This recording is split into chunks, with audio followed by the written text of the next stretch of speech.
Her brother faked being sick for years to steal her spotlight. Her parents always believed him until her wedding day when she chose peace over family and uncovered everything. They say your wedding day should be the happiest moment of your life, but standing at the altar, scanning the crowd, all I could think about were the 3 empty seats where my parents and brother should have been. And for once in my life, I was glad they weren't there. Growing up in a neat little suburb outside Chicago, my life looked ordinary enough from the outside: a 2-story house with a backyard, barbecues in the summer, Christmas lights in December, and the occasional road trip to Michigan or Wisconsin. But beneath all of that, there was always a quiet imbalance, a silent current pulling everything in one direction, toward my little brother, Neil. I was 11 when it started. Neil was 9, and one afternoon at soccer practice, he started wheezing. A quick trip to the doctor diagnosed him with asthma, nothing severe, just enough to require an inhaler now and then. But to my parents, it might as well have been a terminal illness. From that point on, Neil wasn't just their youngest son. He became the son everything else in our house revolved around. At first, it was just a few missed events here and there, a school concert, a baseball game.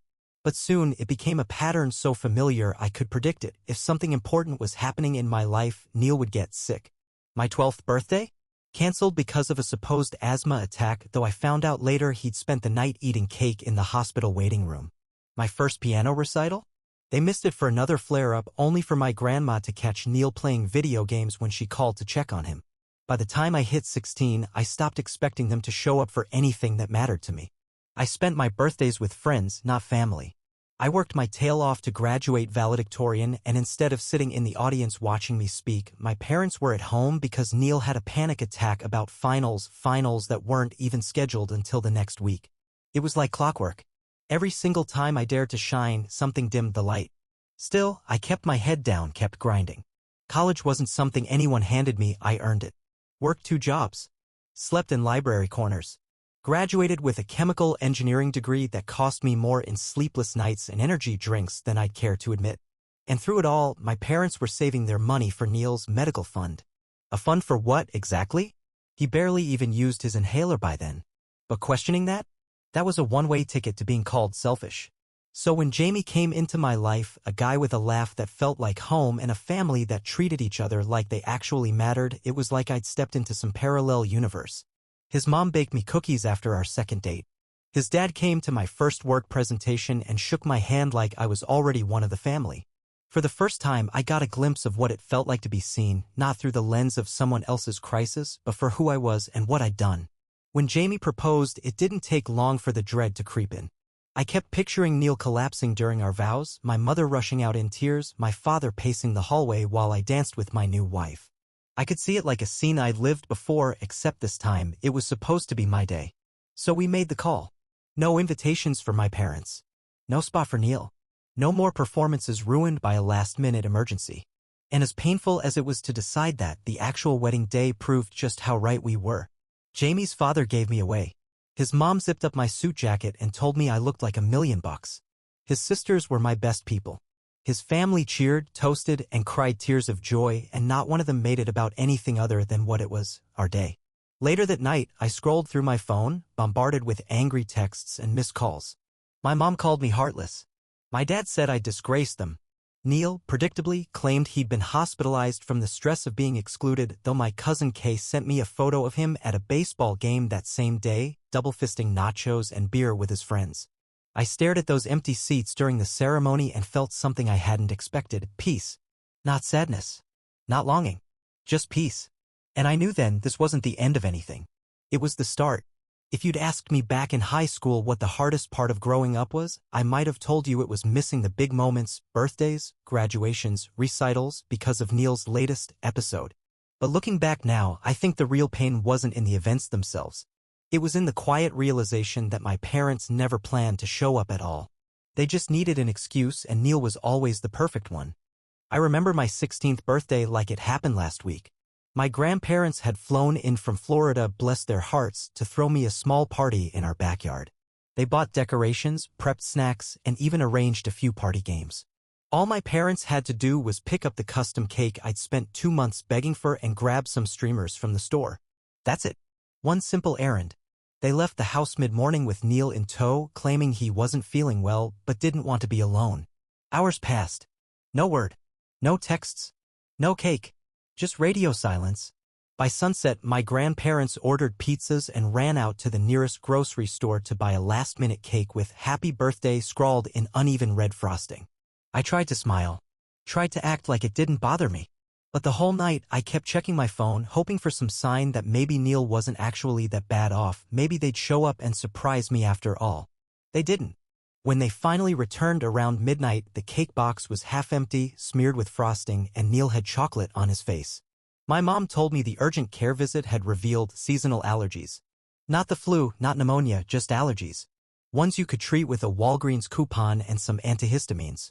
And yet somehow that was enough to derail the one birthday I had really looked forward to. And that's the thing, I learned early that there were unwritten rules in our family. Rule 1, if Neil is sick, everything else stops. Rule 2, never question Rule 1. And Rule 3, the one I hated the most, if you do question it, you're selfish. Even after I left for college and carved out a life on my own, those rules followed me. My parents never sent care packages, never called to ask how exams were going. They didn't attend my graduation when I earned my master's degree, even though I told them months in advance and reserved seats for them. The morning of the ceremony, I got a text that Neil had a migraine. No call. No apology. Just a text. That night, Neil posted photos from a house party on Instagram, drinks in hand, laughing like a man with no headache in the world. And that's when something inside me snapped. That moment, staring at those photos on my phone, I realized I had spent my whole life trying to get people to notice me who had no interest in seeing me at all. But Jamie? He noticed everything. That first birthday I spent with him, he threw a surprise party with my coworkers and a few of his friends. There were balloons, a homemade banner, even a lemon cake with my name on it. I didn't cry because I was happy, I cried because I didn't know what it felt like to be celebrated without someone else stealing the spotlight. His family treated me like I belonged from day one. His mom texted me good luck before presentations. His dad showed up to events with a camera like I was already his kid. When I got my promotion at work, Jamie's sister framed my research article and gave it to me like it was a diploma. They didn't have to do those things, but they did. So when it came time to plan the wedding, I kept picturing Neil at the reception fainting during our first dance. I pictured my mom disappearing for a quick check-in and missing our vows. I imagined the soft whisper of chairs scraping the floor as they walked out mid-toast, chasing another phantom symptom. That's when Jamie said something I'll never forget. He looked me straight in the eyes and said, "You've waited your whole life for someone to put you first. Let's not let them take this from you too." And that's when I knew. This wedding wasn't just about love. It was about drawing a line. A line between the person I used to be and the person I was ready to become. We kept the wedding intimate, about 80 people, mostly Jamie's family, some close friends, a few of my professors from grad school who had turned into mentors, and my grandparents, who never missed a chance to remind me they were proud. I deliberately avoided anyone who might leak the guest list to my parents or Neil. I didn't want guilt trips, voicemails, or mysterious medical emergencies popping up a week before the ceremony. Still, I worried. Every night in the final weeks, I'd lie in bed wondering if I was making a mistake. Was I cutting them out of my life permanently? Was I selfish? Was I punishing them for something they couldn't help? But then I'd remember. I'd remember every birthday I spent alone. Every school play they promised to attend but never showed up for. Every hospital visit that magically aligned with a day that should have been mine. This wedding was the one thing I wouldn't let them take. And when the day finally came, it felt surreal, almost too perfect, like I was dreaming someone else's life. Jamie's dad stood beside me, fixing my collar, telling me how proud he was. His mom brought breakfast to the venue and made sure I ate something before the nerves hit. His sisters helped with last-minute details like they'd been preparing for this their whole lives. And the ceremony, man, the ceremony was something else. I stood there, holding Jamie's hands, staring into eyes that had seen me at my worst and still chose me, while everyone we loved surrounded us in this bubble of warmth and laughter and genuine joy. But even then, even in the middle of that perfect moment, I couldn't help glancing toward the seats I hadn't filled. 3 of them sat empty in the front row. I told myself I wouldn't look, that I wouldn't think about it, but it's like they had a gravitational pull. No matter how much love surrounded me, those seats stared back like ghosts, quiet reminders of everything that could have been, but never was. After the ceremony, my grandfather pulled me into a hug that nearly knocked the wind out of me. "I've never seen you look this happy," he whispered. "You earned every second of today. Don't let anyone tell you otherwise." I think I almost broke right there. The reception was a blur of toasts and laughter and dancing. Jamie's family delivered every ounce of celebration I had ever missed growing up. His dad gave a speech that was equal parts heartfelt and hilarious. His mom pulled me into a mother-son dance that left more than one person misty-eyed. And yet, in the middle of all that joy, I felt my phone buzzing in my pocket like a snake under the floorboards, threatening to ruin everything. Later that night, when we were finally alone in our hotel suite, I opened it. 27 missed calls, 17 voicemails, texts from my mom, dad, and even Neil, some furious, some pitiful. My mom accused me of betrayal, said I was cruel to exclude them from something so sacred. My dad told me I'd humiliated the family. Neil claimed he'd been hospitalized for stress and couldn't breathe when he found out he wasn't invited. I stared at the screen, numb. But then a message from my cousin Kay popped up, and that one hit different. She sent me a photo. Neil at a baseball game the same day of our wedding. Laughing, drinking beer, and very much not hospitalized. Saw this earlier, she wrote. Thought you'd want to know. And just like that, the last shred of guilt I had crumbled. Because it was never about asthma or panic attacks or migraines. It was always about control. About making sure no moment was ever just mine. But not this time. This time I didn't let them steal it.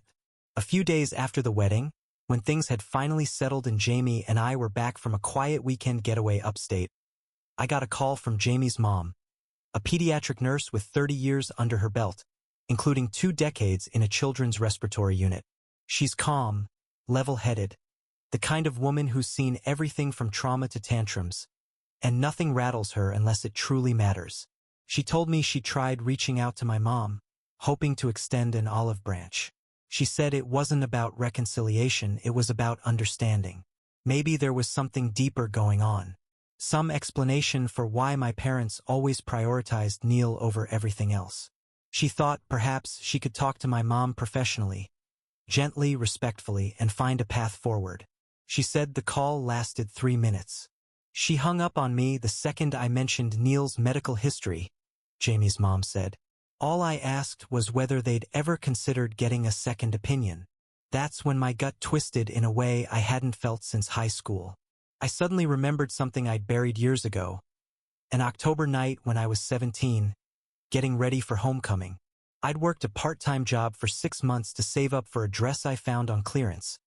Midnight blue, sweetheart neckline. Something that made me feel like I was finally going to stand out. I was nominated for homecoming court, too. I had a date, a corsage, and a dream of feeling normal for one night. But right before we were supposed to leave, Neil clutched his stomach and collapsed to the floor. My parents went into full panic mode, rushed him to the ER, and left me sitting on the couch in my dress. Mascara done, heels on, staring at the clock. They told me to wait in case they came back in time. They didn't. My date went alone. The court ceremony passed. I sat on the couch for hours, dress untouched, phone silent. And when they came home, Neil had gas. Not appendicitis. Not a blockage. Just gas. I remember crying in my room until the sun came up, feeling like maybe I really was the problem. That memory came flooding back with a force I wasn't ready for, and I realized just how deep the pattern ran. It wasn't just bad luck. It wasn't even just favoritism.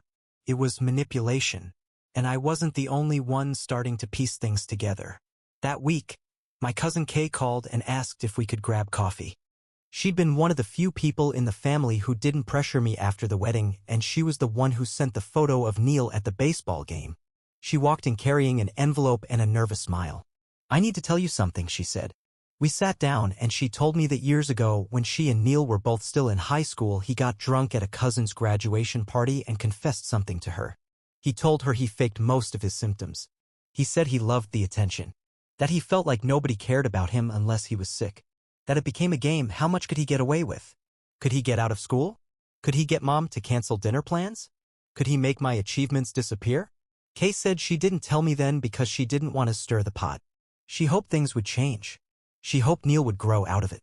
But after what happened with the wedding, after hearing what my parents were telling everyone, she felt like I deserved the truth. Then she showed me the messages. Texts from my mom dated days before the wedding. Ones where she talked about how we need to be careful with Neil on the day of the ceremony and maybe we should keep him home just in case he doesn't feel well around all the attention. She even wrote, "I'm worried he'll feel triggered.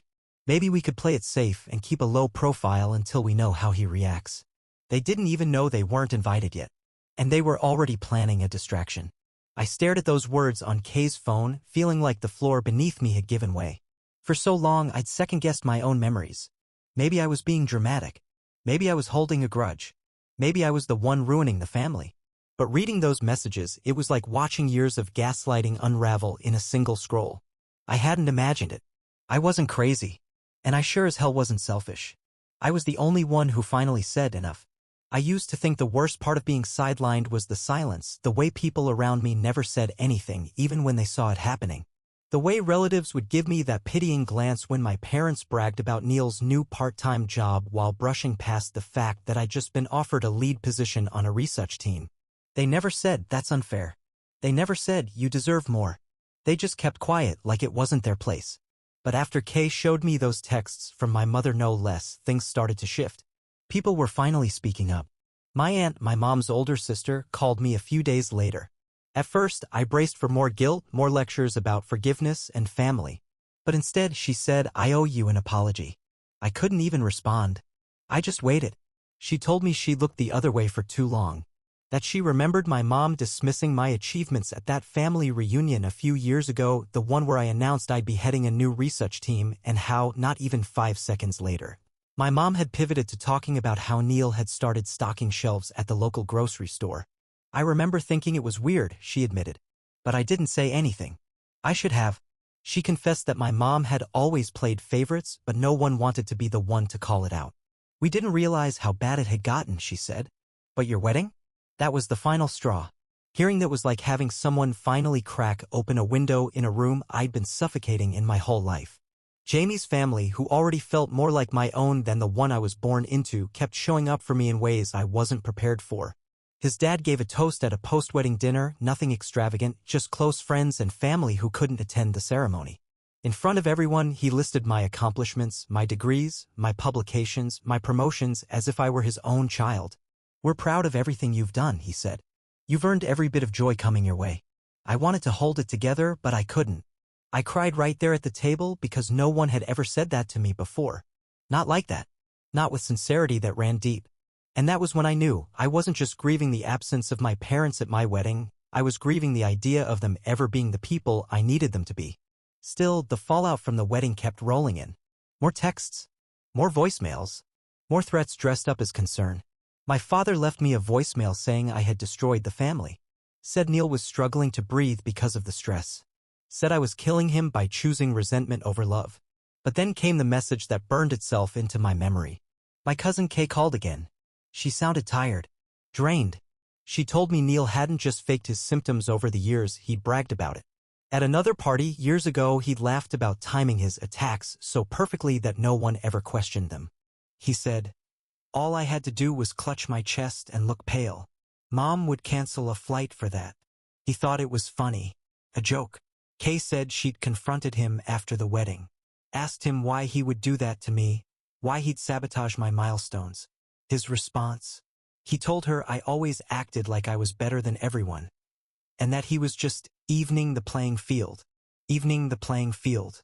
As if working 3 jobs, earning scholarships, and making something of myself after years of neglect was some kind of crime. As if his lies were a form of justice. She told me she'd never looked at him the same after that. The thing is, I wasn't even angry anymore. Not really. What I felt was something quieter, something heavier. Finality. I'd always hoped that maybe, one day we could fix things. That maybe they'd realize what they'd done, and try to make it right. But hearing that, that was the nail in the coffin. Because it wasn't just about Neil faking it. It was about my parents feeding that behavior, nurturing it, encouraging it because it made their lives easier. He played the role of the sick child, and they got to be the devoted parents. I played the background character, the afterthought, the independent one who didn't need anything. But the truth was, I did need something. I needed to matter. And after all these years, I finally understood. I never would to them. But I mattered to Jamie, to his family, To the people who showed up, stood by me, and celebrated me for exactly who I was. And that was enough. More than enough. About a month after the wedding, just when I thought the dust had finally started to settle, I got an email that nearly knocked the air out of my lungs. It was from Neil. No subject line, just his name, sitting there bold and unread in my inbox like a ghost I didn't expect to see again. For a full minute, I just stared at it. I wasn't sure I even wanted to open it. Part of me was still that kid on the couch in a homecoming dress, waiting for my parents to come back. Part of me wanted to delete it and never look back. But curiosity, or maybe closure, got the better of me. And what I read, I'll never forget. It wasn't a defense. It wasn't an excuse. It was an apology. A real one. Neil admitted everything. Every lie, every panic attack he faked, every time he milked a cold or twisted a sprained ankle into a family emergency. He said it started off small. Cough here, a stomachache there. He noticed early on that if he said he didn't feel well, our parents would drop everything. They'd cancel plans, skip work, buy him treats, let him stay home from school. And somewhere along the way, that became the only way he felt seen. I got addicted to being the center of their world, he wrote. And the only way to stay there was to be sick. He admitted that when I had events, birthdays, recitals, graduations, he would start to feel anxious, like he was being replaced. So he'd invent a flare-up. Sometimes he felt guilty, but more often, he just felt relieved when the attention swung back to him. What broke me was the part where he said, "They made it so easy. I didn't have to do anything but fall apart. You had to hold everything together. And they rewarded me for it." He said he never fully understood what he was doing until Kay showed him our mom's texts, the ones about planning a distraction at my wedding. He said seeing that in writing, seeing how complicit they were, made him sick to his stomach. He realized it wasn't just him. It was all of them. A whole system built on coddling weakness and punishing independence.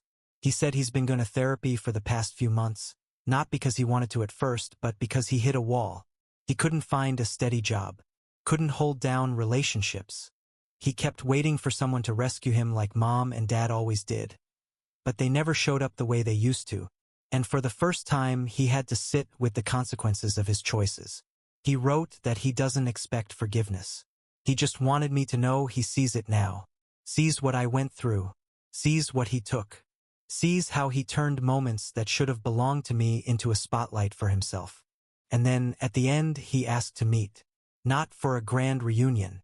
Just for coffee. Just to talk. I showed Jamie the email that night. He read it twice, then looked at me and said, "It's your call. I've got your back either way." I didn't say anything right away. I just sat there, staring at the screen, remembering all the times I waited for Neil to come clean. All the times I wished someone, anyone, would tell me I wasn't crazy for feeling ignored. And now here it was. Late, maybe too late, but still here.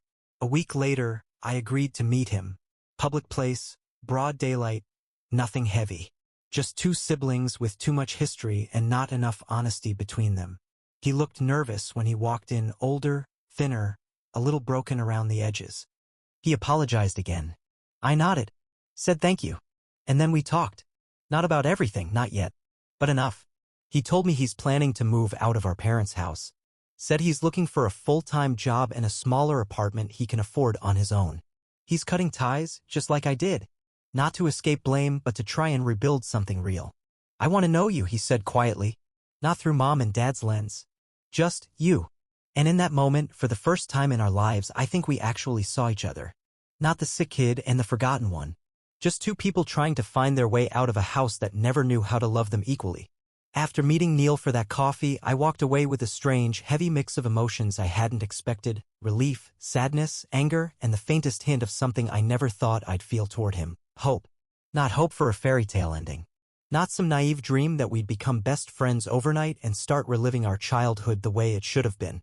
But hope that maybe, just maybe, we could find some common ground. Maybe we could pull ourselves out from under the weight of everything our parents built and everything they destroyed. Jamie and I were already preparing for a fresh start.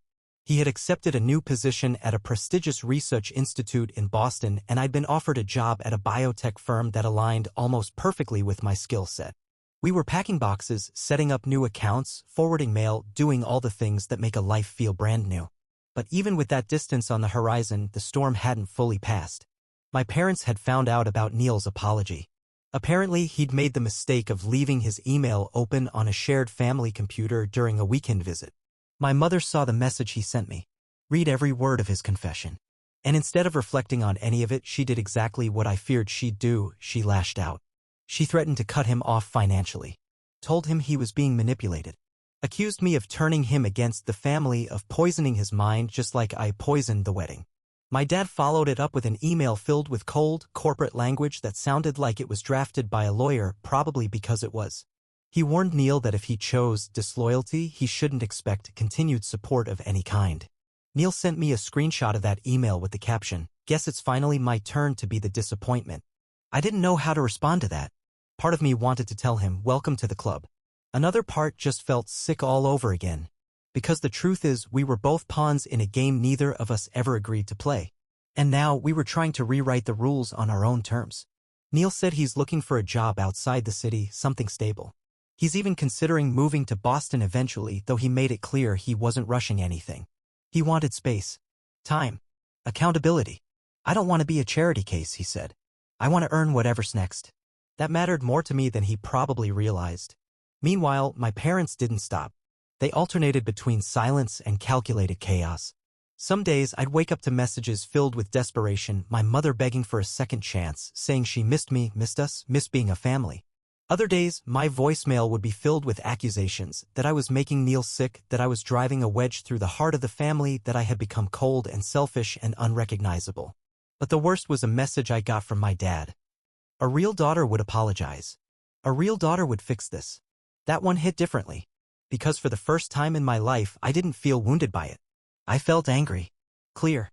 Resolved. No, I wasn't going to fix this. Because I didn't break it. They did. Every time they dismissed my accomplishments. Every time they disappeared on a day that mattered to me. Every time they taught Neil that being sick got you love while being strong got you ignored. Jamie sat me down that night, poured us both a glass of wine, and said something that stuck with me ever since. "You didn't just set boundaries. You set yourself free." He wasn't wrong. And even though the guilt still creeps in from time to time, I remind myself what it cost me to stay silent all those years. I remind myself that walking away wasn't the easy thing, it was the hardest thing I've ever done. But it was the right thing. Because the cycle ends with me. I won't teach my future kids that love is conditional. That you have to break to be noticed. That your worth is based on how much attention you command when things fall apart. No. In my house, love will sound like cheering at the finish line, not excuses in the parking lot. It'll look like showing up, not disappearing. It'll feel like being seen. Truly seen. 2 months after the move to Boston, life began to settle into something I'd almost forgotten how to recognize: peaceful. Not quiet in the empty kind of way, but quiet in the sense that no one was trying to hijack my joy.